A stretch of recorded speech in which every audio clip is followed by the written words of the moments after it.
Hey, this is Annie. And Samantha. And welcome to Stuff Mom Never Told You, a production of iHeartRadio.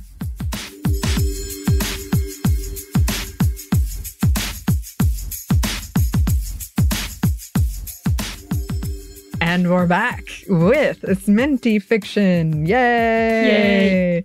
Which, it feels like forever, even though it's literally only been 1 month.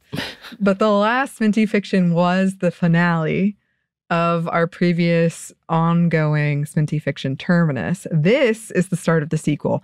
I was pondering waiting and giving it some more time, but I just was like, you know what? Let's keep going. Go all the way in. Yeah, let's go.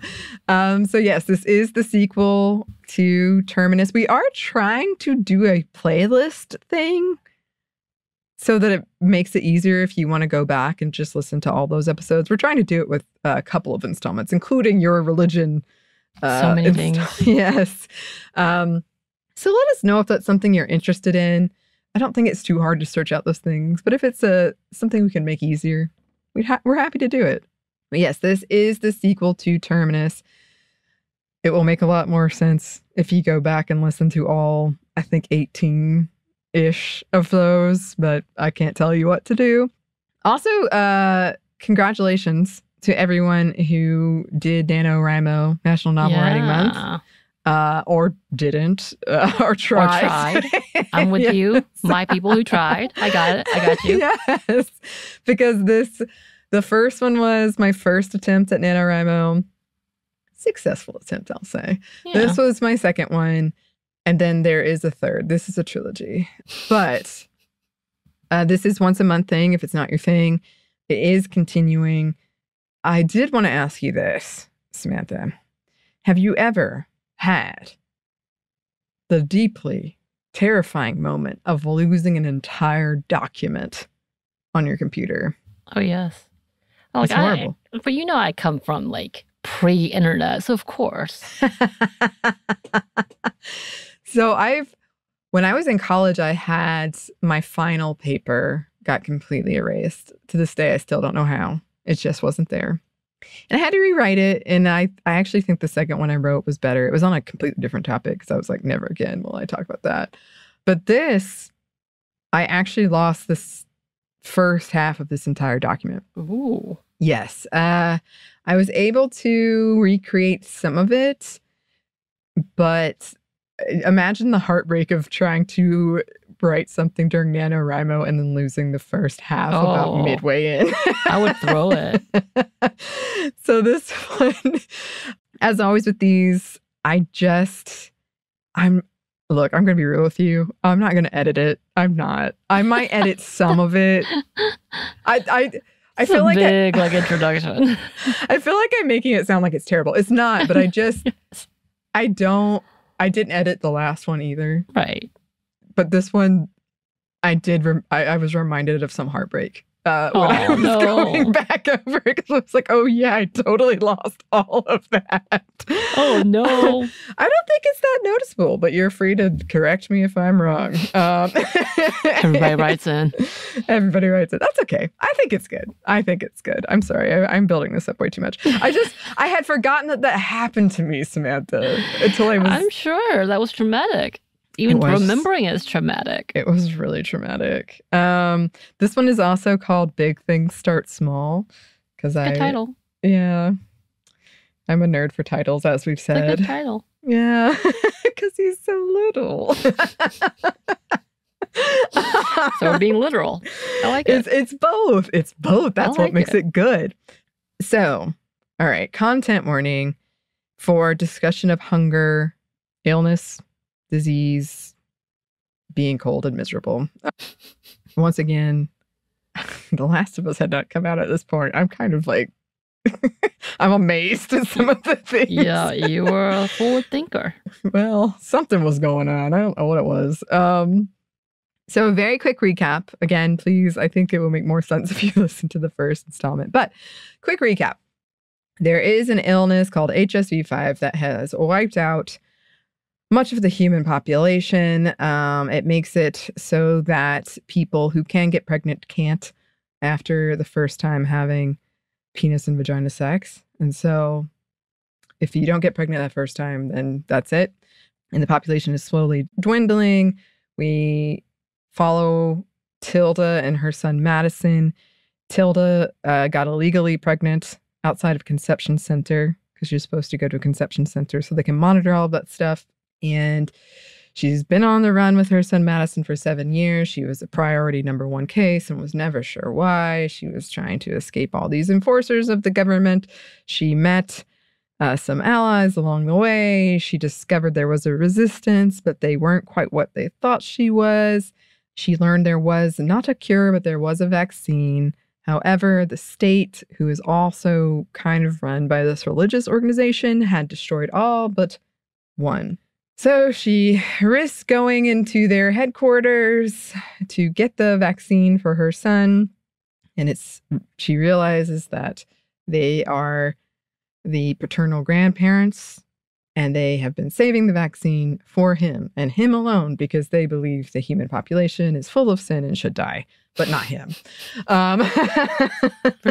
But yes, oh yes. But then it culminates. He does get the vaccine. Darla, the wife in this equation, gets shot accidentally and presumably dies. Tilda, main character, gets to their broadcast system that they use to send out their this is how you should behave messages, and tells them that there is a vaccine, broadcasts that there is a vaccine and that they destroyed it, and then escapes into the night. And that's where the first one ends. So we're picking off kind of right after that. So let's get into it.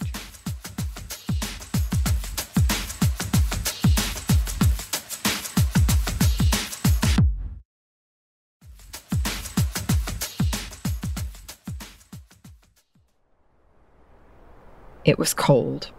The air was heavy, weighted with frostiness, as if tiny crystallized shards were suspended in the thick fog of cold, and every breath scratched and burned down the throat and contracted the muscles. A steady refrain of flaring ice headaches. Tilda drew in breath slowly, carefully, fog puffing out of her mouth in a slow stream of smoke as though she were smoking a cigarette. Tilda and her son, Madison, were trudging slowly, clumsily through a forest. Snow crunched beneath their feet, as it had for the last 2 days. Under the layer of snow was a mushy carpet of dead leaves, so that every step sunk and snow collected around their ankles. Icicles clung resolutely from barren branches and cool green pine needles, tinkling like bells with sudden gentle breezes that preceded brutal, swirling gusts of wind that pierced the skin and threatened to knock them off their feet. Alongside them was a creek, mostly frozen over. It occasionally gurgled and dripped, but for the most part, the woods around them was eerily silent except for the wailing and whistling of the wind, the bell-like icicles, and the snapping of limbs. Overhead, the sky was a blanket of soft gray clouds that foretold of more snow to come. They had yet to see the sun since the snow first fell a few days ago, and the forest was in perpetual twilight during the day.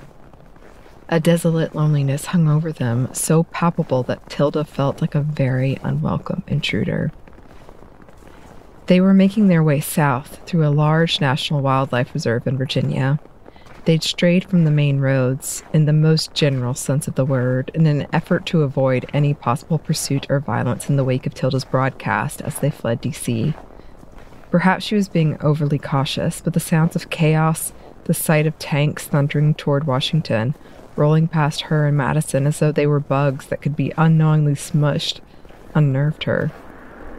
Then came the sudden influx of people on the roads, some in dusty cars, but many on foot, a small army with slack faces somehow still drawn and determined, suspicious eyes roving to Tilda's face, then to the rare breed of human, a child, at Tilda's side, and snapping up to her again, calculating, wondering at the woman and her son heading in the opposite direction of the influx to D.C., where a vaccine and some answer supposedly waited, lumbering towards hope and revenge.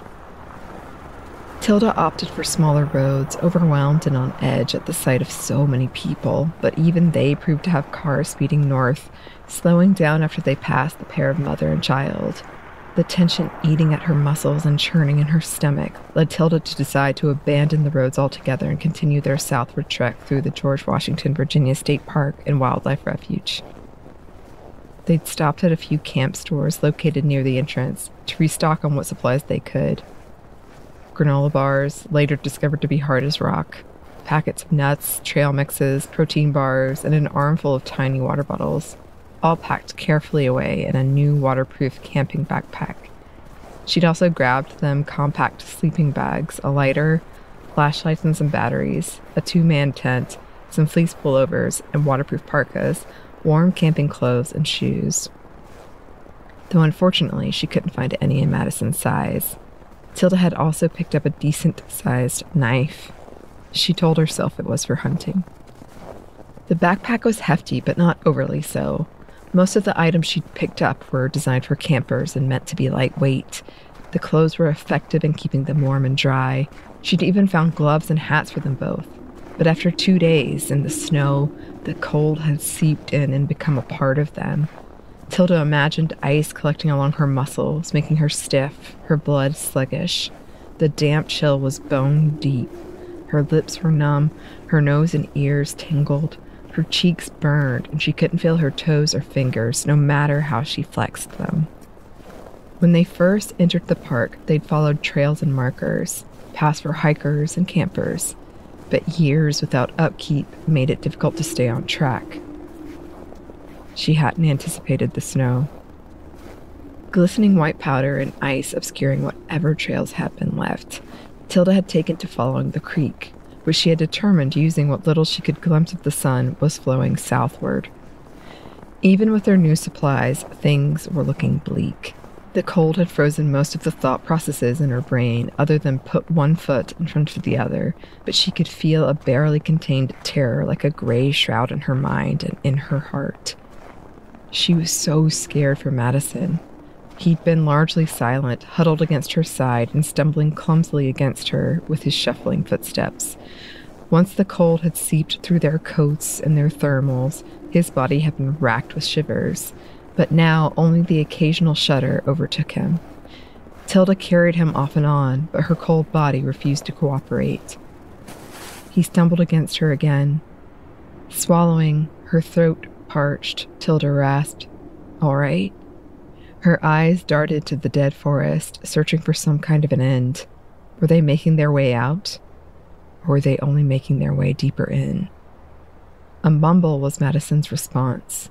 She jiggled the tiny hand she held in hers, and he muttered, "It's cold." "I know, baby." She glanced up at the sky, fretful, at its mercy. "Tell me a story, okay?" "About what?" He sounded somewhat annoyed at her request, but mostly exhausted. "What's the warmest thing you can think of?" Her lips chattered suddenly, then stopped. A breeze swirled past them, whipping an icy lock of hair in her face. A moment's hesitation, the wind wailing in the distance. "Mercury." Tilda gave a hoarse laugh of surprise. Madison did not acknowledge her amusement. "Okay. Tell me a story about Mercury." The boy sighed, a very adult-like sound, and said in a very clipped and rehearsed tone, "It's the smallest planet. It's closest to the sun. It's hot, and no one lives there." His voice sounded very thin and reedy, as brittle as the dead tree branches snagging their coats, somehow loud and fragile in the dead quiet around them. "That's not a story," Tilda chided him gently. "Those are facts." Heavy sigh. A smile twitched at Tilda's lips despite the situation. On the one hand, conserving energy was probably very wise, but on the other, taking his mind off the cold invading his body, the cold that would not relent, not yield, but only worsen as his steps slowed, his resolve weakened, until the sun made its existence known once again. That was worth it. She could almost feel Madison relent, hear him thinking. She pictured his face, his brows furrowed, biting his lip as he often did when he was thinking. He started quietly. There was a boy who had a glass ball. He found it one day when he was out exploring, digging in the dirt. It was glass, clear like crystal. But at night he was scared, the dark. He didn't know what was out there, but he could sense it in the dark. Something watching, waiting. Tilda slowed subconsciously, cold fingers dancing up her spine. Often these stories were fanciful products of a boy's imagination, allowed to roam free. But just as often, they were insights into Madison's state of mind. She was suddenly irrationally afraid of what he might say. Madison sniffled and swiped the back of his hand across his nose, continuing. He was alone and cold. So he got out his glass ball, and he held it in his hands, pretending he could see another world there. A warm one, bright and safe. At first all he saw was glass, not even his own reflection. But then a sort of orange and yellow smoke filled the glass ball, and the ball got warm in his hands. The light grew and made a circle around him, light and heat, like a bubble. And it looks like Mercury's surface. He trailed off with a breathy gasp, stumbling to his knees. Madison? Gingerly, Tilda knelt beside him, attempting unsuccessfully to pull him to his feet. Her heart was thumping wildly, sudden starts and stops as the blood rushed to her head at the changed position, pounding in her temple. What's the sound? Madison asked, wispy and frail. Tilda's mind sluggishly wondered if he was hearing her heartbeat, her ice-addled powers of concentration finally coming to the conclusion that, as ridiculous, as impossible as it seemed, the sound was not her heart, but that of a horse's hooves. Distant now, but fast approaching. Her stomach plummeted with a chill that had nothing to do with the temperature as she struggled to her feet, pulling Madison up with her. She glanced around wildly as they careened haphazardly forward, knowing that the tracks they left in the snow would lead the rider straight to them. Desperate, Tilda steered them towards the creek. Bracing herself, she stepped through the ice, her boot sinking ankle-deep in freezing water. Creaking joints lifted Madison into her arms, wincing and momentarily terrified she'd be unable to carry him, that her strength would give out. She followed the creek back the way they came, teetering with each frantic step. The hooves grew louder, quicker, as they reached a mossy rock face covered in patches of ice, water from melted snow streaming in small rivulets down the side. "Hang on," Tilda whispered shakily.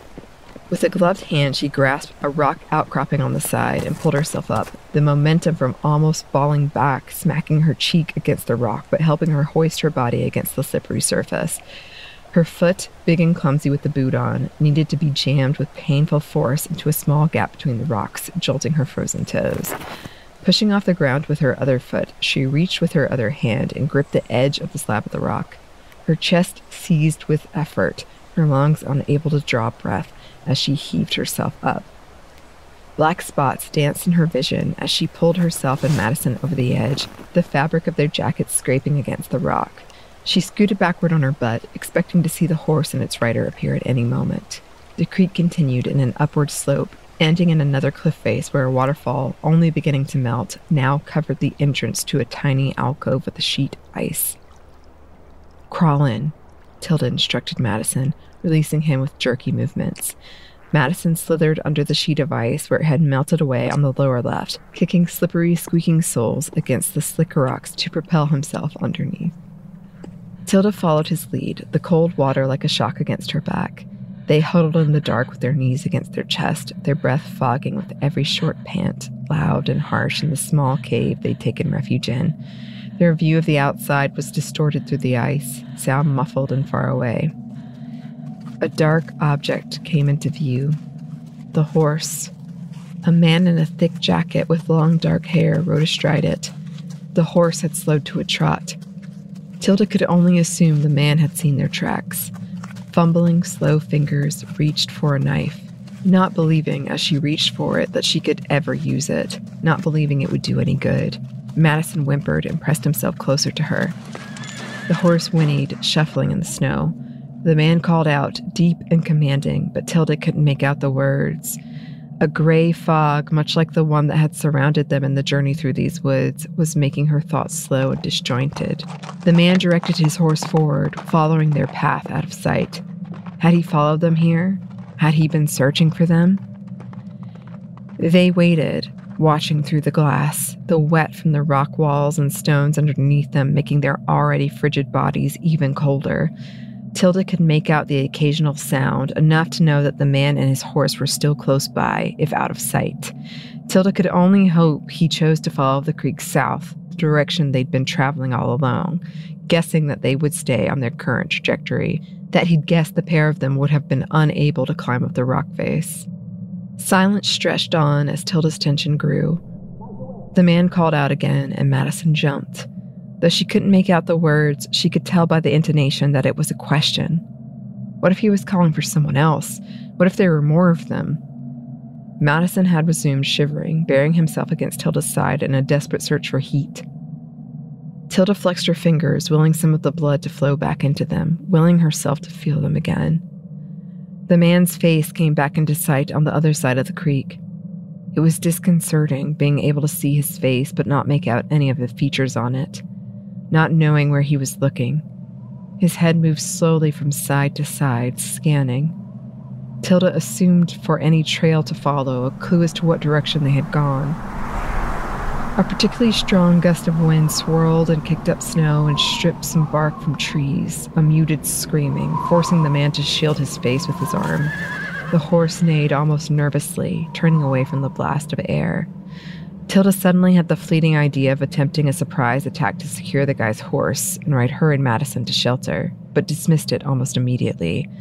After the wind had died down, the man lowered his arm, cautiously. He gave another tentative look around, then coaxed his horse forward, gently, back the way they came. For what felt like a long time but was probably only a few minutes, Tilda stared through the distorted glass that was their world, her ears strained, trying to discern the sounds of hooves or feet through the wailing of the wind. A sharp but weak intake of air by her side drew her attention to Madison.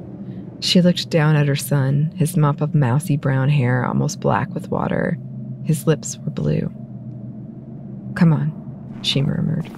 She wriggled out on her back under the break in the ice. She held her hand, motioning for him to follow her. Tilda frowned when he hesitated, his movements slow. He crawled out on his stomach, his face deathly pale. His eyes had a plea in them. "Here, darling." She grasped his hands, afraid her fingers would snap off as she curled them around his fingers. Swallowing, Tilda surveyed their surroundings, senses heightened with danger, hazel eyes darting from tree to tree.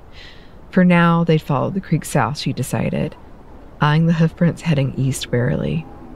But they needed to find shelter. It started to flurry. So beautiful, fun even, but now so deadly. They climbed back down the rock face, Tilda going first and then reaching her arms up for Madison. He tried to curl up in her arms but failed and settled instead for just nuzzling into her neck. Tilda sighed, stroking the back of his head and resolved to carry him as long as her arms allowed. She rubbed his back, hoping to get some blood circulating, and helped him wrap his legs around her waist. She began her slow, hopeless journey, every step treacherous, the cold winter water threatening to soak through her boots. Her mind was too frayed to process any clear thoughts other than that they were in serious trouble, a burning fear that she was almost distant from because she was too cold to register it. As her foot punched a hole in the ice still covering most of the stream's surface, she tried to remember what it felt like to be warm, and couldn't. It felt foreign to her, something that could no longer exist, not for her, not for Madison. A branch snapped near them. She would have jumped if her muscles had the strength. "Dear," Madison murmured in her ear. "Baby dear." Sure enough, to Tilda's left, a gangly, white-spotted creature bounded off, clumsy and loud. "Fawn," Tilda clarified. Madison repeated the word to her, sounding as one hypnotized. Tilda sloughed towards with more determination, blinking snowflakes away from her eyelashes. For a long time, she continued, most of her body shut down to anything else other than the next step. The snow continued to fall, a powdery frosting to the layer of icy slush still blanketing the carpet of leaves. The wind whistled around them. Her eyes felt heavy. "Are we gonna die?" Tilda blinked, thinking she'd imagined the whispered question in her ear. "Eventually," They found a cabin, dilapidated and barely standing, but like a beacon in the dark night. Tilda stumbled in, Madison still in her arms, checking, listening to see if anyone else was in there, but it was empty. She shut the door with a creak, grateful that all of the windows seemed intact, even if everything else seemed ransacked and barely standing. Slowly, she lowered Madison to the ground, the wind howling outside of the cabin. Tilda fumbled with the zipper of her pack, her hand alien and heavy. The water bottles were cold. She gripped two in her fingers, almost dropping them. She had to work slightly to twist off the cap. Tilda helped Madison into a sitting position and handed him the bottle, not transferring the weight until she was sure he had a good grasp on it. She watched, worried, as he struggled to command his fingers. He brought the bottle to his lips slowly and took a clumsy sip that dribbled down his chin, reflecting moonlight. Slowly, she reminded him when he sputtered, coughing as he tried to gulp too quickly. The bottle was already almost empty. Twisting off the cap of her own water, Tilda took a tentative sip, wincing when the cold water came into contact with her parched throat. She swallowed, painfully, the liquid like a cold stone in her empty stomach.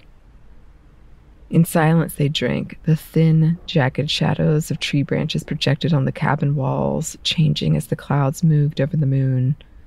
Madison stared at his empty bottle. Tilda watched him, wondering what he was thinking. Still thirsty? Madison curled into the fetal position under the blanket that Tilda had pulled out. I'm okay, he murmured, but Tilda knew he was not. Cold? She prodded, grimacing around another mouthful of water. He nodded. It's not so bad now. Tilda wished she knew more about prolonged exposure to cold. That's good.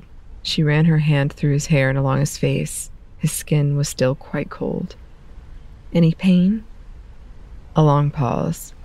Tilda stroked his arm. I think my bones hurt. My throat. My head. He halted, assessing how much to tell her. Fingers and toes. He turned his face up to hers.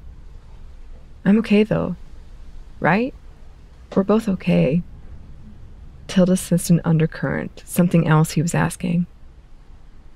What are you thinking? His eyes were searching, overly bright in the moonlight. He shrugged. With a quiet sigh, she gave him a tiny smile. Yeah, we're okay. It's just taking time for our bodies to warm up. We were so cold, we lost some feeling in our hands and our feet. She jiggled his foot. So now we can feel the pain in them. Another weighted moment settled over them. Tilda knew Madison was debating, trying to find the words for what he really wanted to ask. But instead he said, okay. Tilda nearly sighed again, running fingers that still felt disconnected from her hand through his hair. She watched him, trying to discern what thoughts he was too afraid to voice. She could only guess it had something to do with all the revelations of DC, why they'd been there and why they'd fled. It chased after them, a menacing shadow with such a presence she often expected to turn around and see it, a dark creature with claws and jagged teeth ready to devour them. But as ashamed as she was to admit it, even to herself, she was too tired to summon the courage to have the long, put-off, but necessary conversation. She'd found reason after reason not to have it. First, she needed time to process everything they'd learned and experienced herself. Then, she needed to put distance between them and DC. Her last excuse, and most cowardly, was Madison hadn't asked. Madison turned away from her. Tilda remained sitting up, staring at his back, thinking about all that was left unsaid.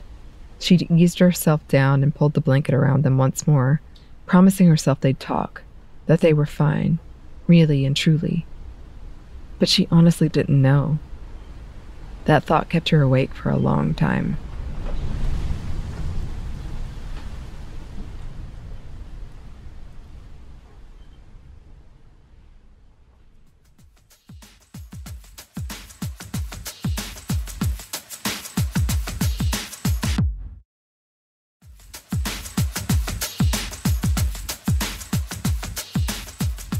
And that brings us to the end of this first installment of Big Things Start Small. I'll probably just call it Terminus 2 to make it clear, but that's what it's really called in my head. It is shorter than the first one, and the third one's even shorter than this one. But But I'm excited to share it with all of you. And I hope that you enjoy it. And I really do appreciate it when people write in whatever your thoughts are, your theories are. And if you have any stories you want to share, any NaNoWriMo thoughts, or anything we can read in the public domain that we could have sound effects and do something like this. We love doing this kind of stuff. We can't do it too often because it is a bigger thing for Christina, who is amazing and makes these happen. Has a lot of things on her plate. There are a lot of things on Christina's plate, but we do like to do them. So if you have any suggestions for something like that, please let us know. You can email us at stephaniemomstuff@iheartmedia.com. You can find us on Twitter at momstuffpodcast or on Instagram and TikTok at Steph Never Told You. We have a TeePublic store, and we have a book and an audiobook where you can get wherever you get those things. Thanks as always to our super producer, Christina, our executive producer, Maya, and our contributor, Joey. Thank you. And thanks to you for listening. Steph Never Told You is a production by iHeartRadio. For more podcasts from iHeartRadio, you can check out the iHeartRadio app, Apple Podcasts, or wherever you listen to your favorite shows.